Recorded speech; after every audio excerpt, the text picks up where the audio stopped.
Bonjour, je m'appelle Fabien Pucet, je suis rédacteur web SEO freelance.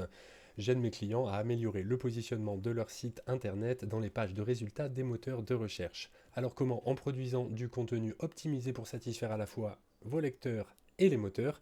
Et pour quel résultat? Eh bien davantage de visibilité, de visiteurs sur le site et donc de clients potentiels pour votre activité.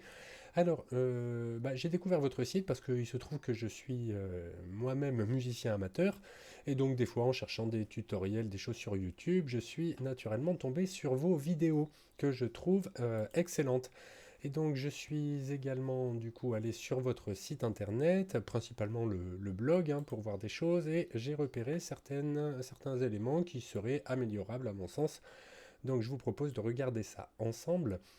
Alors, évidemment, enfin, je vois que vous savez déjà précisément ce que les moteurs de recherche attendent, mais peut-être n'avez-vous parfois manqué un petit peu de temps pour tout faire, puisque je vous suis aussi sur LinkedIn, où j'ai vu que vous développez une activité un petit peu différente, donc plus dans l'automatisation.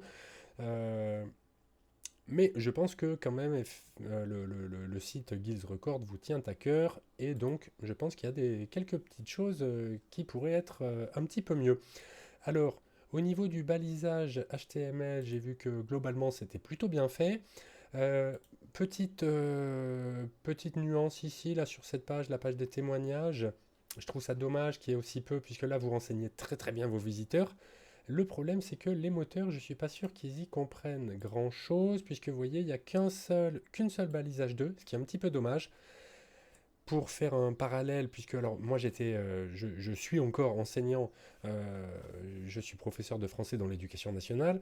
Alors là, je me suis formé à la rédaction web SEO, et donc j'aimerais arriver à quitter l'éducation nationale parce qu'ils vont me rendre chèvre. Euh, et donc voilà ce que je voulais. Là où je voulais en venir, c'est donc faire la comparaison avec, par exemple, je sais pas moi, si vous avez des souvenirs de dissertation au lycée, en fait, on ne met pas une seule sous-partie dans une grande partie. Ça a peu de sens. Donc s'il y a une grande partie, bah, faut qu'il y ait au moins plusieurs sous-parties à l'intérieur. Et là, en l'occurrence, plutôt que de mettre... Alors, elle est intéressante, cette balise, les artistes en parlent mieux que moi, mais peut-être que ensuite on pourrait rajouter du balisage sur chaque vidéo pour présenter un petit peu, je sais pas moi, témoignage de un tel, le retour d'un autre. Donc je pense voilà qu'on pourrait, ce serait à mon avis un petit peu mieux pour la page là d'avoir donc des balises supplémentaires associées à chaque témoignage, à chaque vidéo. Sinon, j'avais repéré en fait, moi c'est surtout sur la partie blog que je travaille. Et là, j'ai vu que en fait, c'était très variable, enfin très variable. Qu'il y avait autant, par exemple, cet article-là, musicien entrepreneur, et je comprends bien pourquoi vous l'avez soigné. Je crois qu'il a un balisage tout à fait impeccable. Euh, voilà, on est bien sur musicien entrepreneur qu'on retrouve à la fois dans l'URL, dans le H1. Alors, dans un H3, c'est dommage qu'il soit pas dans un H2. Ce musicien entrepreneur, il me semble qu'il n'y est pas. Donc ça se fait bien aussi de le mettre dans le H2. C'est un petit peu meilleur pour la page. Hop. Par contre, voilà, j'avais vu notamment pour celui-ci, mais c'est vrai qu'il est peut-être un petit peu moins intéressant pour le CA. Euh, voilà, là on voit qu'il y a plein de H2 vides, ce qui est, bon, je dirais il y a ce qu'il faut dans les autres H2, mais ça me semble, enfin c'est un petit peu dommage comme ça fait perdre, je pense, un petit peu de force à l'article d'avoir toutes ces balises vides. Alors est-ce que là, je dirais par facilité, vous avez un petit peu opté, vous direz que vous avez peut-être utilisé le balisage comme un outil de mise en page. C'est quand même plutôt à éviter. Et puis là aussi, on est moins optimisé. Bon, cet outil pratique pour les musiciens, on le retrouve évidemment dans l'URL, dans le H1, mais on le retrouve nulle part ensuite.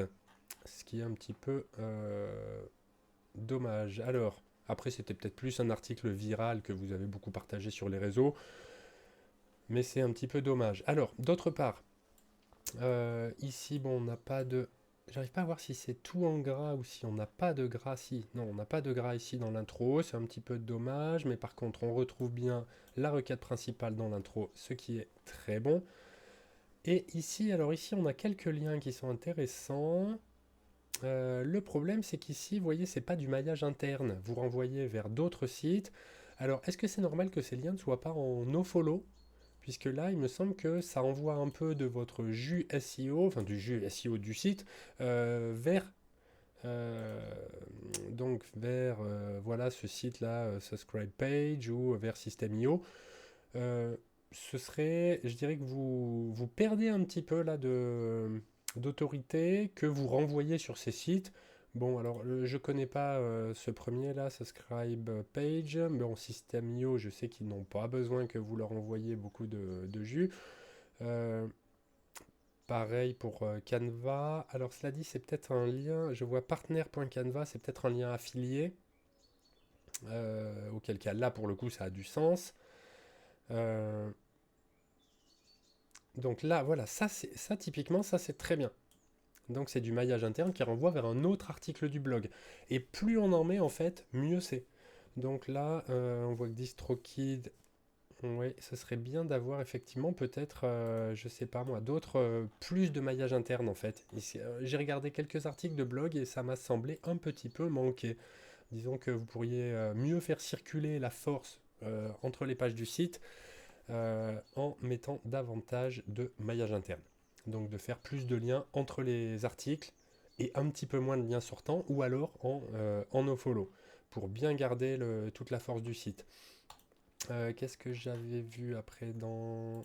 Qu'est-ce qu'il me disait là Uber Suggest. Alors oui, j'ai été un petit peu surpris là par la baisse du trafic. Apparemment, voilà, vous étiez plus à 5000 visites sur toute l'année dernière. Et puis là, on voit une chute de trafic. C'est euh,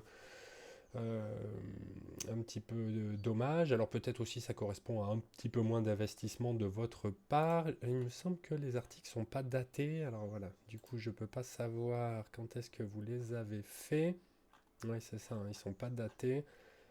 Bon, peut-être que c'est que je regarde trop vite, mais en tout cas, ah oui, très bien là l'opt-in pour la newsletter. Donc cette chute de trafic, ce serait bien de savoir de quoi elle provient pour inverser la tendance, bien sûr. Et puis en regardant un petit peu les mots-clés sur lesquels vous étiez positionné, vous êtes positionné, alors évidemment, hein, c'est qu'un outil, ce sont des estimations, on a parfois des données un petit peu anciennes. Voilà, normalement ça doit être à peu près lisible, mais on voit que des fois ce sont des données qui peuvent avoir jusqu'à 6 mois, donc on va évidemment pas toujours s'y fier, mais je voyais qu'il y avait quantité de positions, je dirais, sur la deuxième page, bon, et sur les suivantes évidemment. Toutes ces positions-là pourraient être améliorées, je dirais, grâce à du maillage interne ou à une meilleure optimisation. Donc voilà, écoutez, je veux pas... Oula, je vois que je suis déjà très très long. Euh, Écoutez, vous avez toutes les informations pour me recontacter dans l'email ou sur... Je crois que je n'ai pas trouvé de mail sur le site, donc je vais plutôt passer sur LinkedIn. Si jamais ça vous intéresse ou pas de faire appel à mes services, je suis quand même disponible pour échanger avec vous à propos des bonnes pratiques d'optimisation pour le référencement naturel, des bonnes pratiques de rédaction. Donc n'hésitez pas à me recontacter. Sur ce, je vous souhaite une excellente journée et je vous dis, j'espère, à bientôt. Au revoir.